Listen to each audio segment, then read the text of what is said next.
राधे राधे जी। जय श्री कृष्णा। आज की पावन कथा में आप सभी भक्तों का हार्दिक स्वागत है। भगवान श्री कृष्ण और राधा रानी की कृपा आप और आपके समस्त परिवार पर बनी रहे।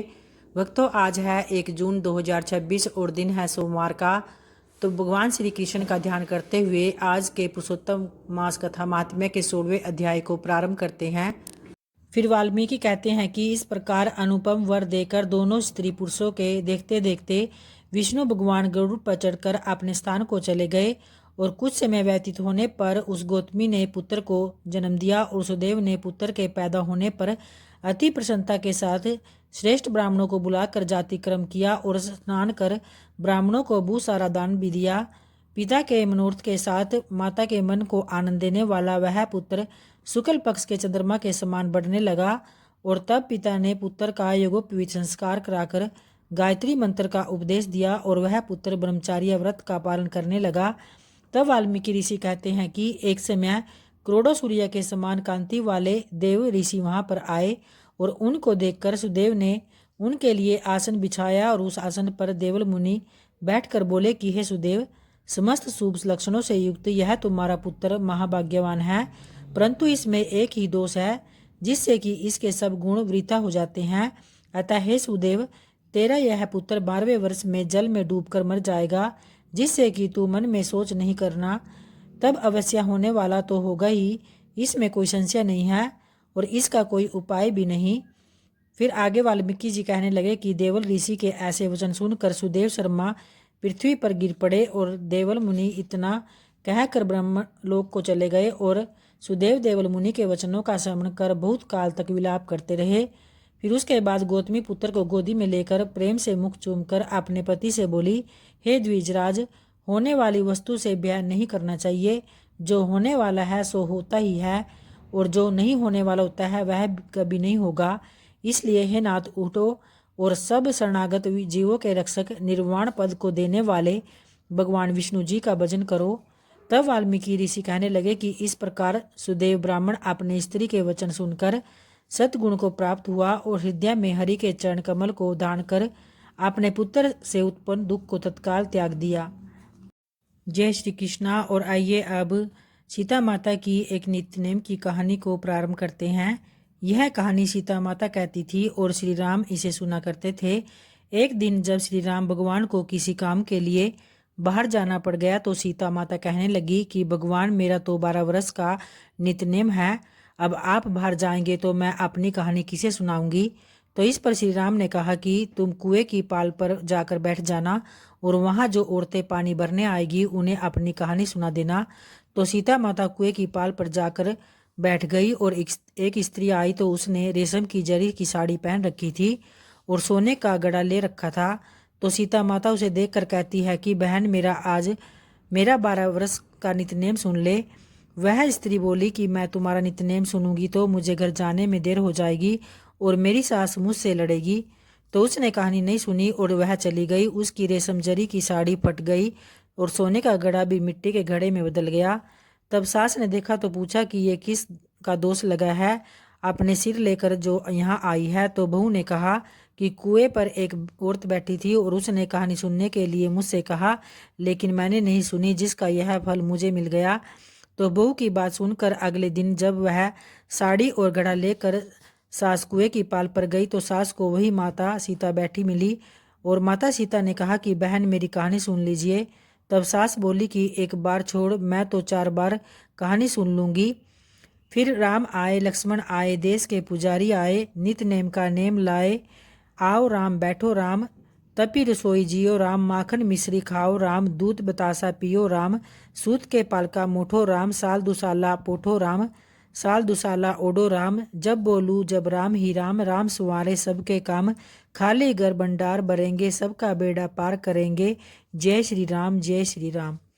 तो सास बोली कि बहन, कहानी तो बहुत अच्छी लगी। कहानी सुनकर फिर सास घर चली गई और उसकी साड़ी फिर से रेशम की जरी की बन गई और मिट्टी का घड़ा भी फिर सोने के घड़े में बदल गया। तब बहू कहने लगी कि सासू माँ, आपने ये सब कैसे किया। सास ने कहा कि बहू, तू तो दोष लगा के आई थी और मैं अब दोष उतार कर आ रही हूँ। तो बहू ने फिर पूछा कि वह कुएं वाली स्त्री कौन थी। तो सास ने कहा कि वे सीता माता थी, वे पुराने से नया कर देती है, खाली घर के भंडार भर देती है, वह लक्ष्मी जी का आवास घर में कर देती है, आदमी की जो भी इच्छा है उसे भी पूर्ण कर देती है। तो इस पर बहू बोली कि ऐसी कहानी मुझे भी सुना दो। तो सास ने कहा कि ठीक है, तुम भी सुनो। और सास ने भी कहानी शुरू कर दी। राम आए, लक्ष्मण आए, देश के पुजारी आए, नित नेम का नेम लाए। आओ राम, बैठो राम, तपी रसोई जियो राम, माखन मिश्री खाओ राम, दूध बतासा पियो राम, सूत के पाल का मुठो राम, साल दुसाला पोठो राम, साल दुसाला ओडो राम, जब बोलूँ मैं राम ही राम, राम सवारे सबके काम, खाली घर भंडार भरेंगे, सबका बेड़ा पार करेंगे, जय श्री राम, जय श्री राम। तो कहानी सुनकर बहू बोली कि कहानी तो बहुत अच्छी है। फिर सास ने कहा कि ठीक है, इस कहानी को रोज कहा करेंगे। अब सास बहू रोज सवेरे उठती, नहाती धोती और पूजा करने के बाद नित्यनेम की सीता की कहानी कहती। तो एक दिन जब उनके यहाँ एक पड़ोस में की औरत आई तो बोली कि बहन जरा सी आँच देना। और वह बोली कि आँच तो अभी हमने नहीं जलाई है। पड़ोसन ने कहा कि तुम सुबह 4 बजे से उठकर क्या कर रही हो। फिर उन्होंने कहा कि सुबह उठकर हम पूजा करते हैं और फिर सीता माता की नित्यनेम की कहानी कहते हैं। तब पड़ोसन ने भी उनकी बात सुनकर फिर कहा कि सीता माता की कहानी कहने से तुम्हें क्या मिला। और इस पर वे बोली कि इनकी कहानी कहने से घर के भंडार बढ़ जाते हैं, सारे काम सिद्ध हो जाते हैं, मन की भी जो इच्छा हो वह भी पूर्ण हो जाती है। तो पड़ोसन कहती है कि बहन ऐसी कहानी तो मुझे भी सुना दे। फिर वह बोली ठीक है, तुम भी यह कहानी सुन लो। तब उसको भी सारी कहानी सुना दी। और सारी कहानी सुनने के बाद पड़ोसन कहने लगी कि बहन कहानी तो मुझे भी बहुत अच्छी लगी। अब वह पड़ोसन भी नित्यनेम सीता माता की कहानी कहने लगी और कहानी कहने से सीता माता ने पड़ोसन के भी भंडार भर दिए। अब तो पूरे मोहल्ले में नित्यनेम की कथा चल पड़ी और हर किसी की मनोकामना पूर्ण होने लगी। हे सीता माता, जैसे आपने उनके भंडार भरे वैसे ही आप हमारे भी भंडार भरना। तो कहानी सुनने वाले के भी और कहानी कहने वाले के भी भंडार यूं ही भरना। जय सीता माता की, जय श्री राम। जय जय तुलसी माता मैया, जय जय तुलसी माता, सब जग की सुखदाता, सबकी वर माता। मैया जय जय तुलसी माता, मैया जय जय तुलसी माता, सब योगों से ऊपर, सब रोगों से ऊपर, रज से रक्षा करके सबकी भव तराता। मैया जय जय तुलसी माता, मैया जय जय तुलसी माता। विष्णु प्रिया जो नर तुमको सेवे सो नर तर जाता, हरि को तुम अति प्यारी श्याम वरण सुकुमारी, प्रेम अजब है उनका तुमसे कैसा नाता, हमारी विपद हरो तुम कृपा करो माता। मैया जय जय तुलसी माता, मैया जय जय तुलसी माता, लेकर जन्म विजन में आई दिव्य भवन में, मानव लोक तुम्ही से सुख संपत्ति पाता।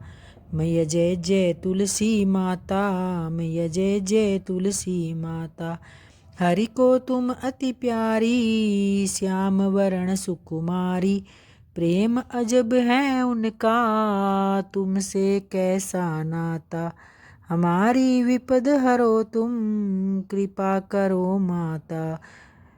जय जय तुलसी माता, मैया जय जय तुलसी माता, सब जग की सुखदाता, सबकी वर माता। मैया जय जय तुलसी माता, मैया जय जय तुलसी माता। जय तुलसी माता की, जय विष्णु भगवान जी की। धन्यवाद भक्तों।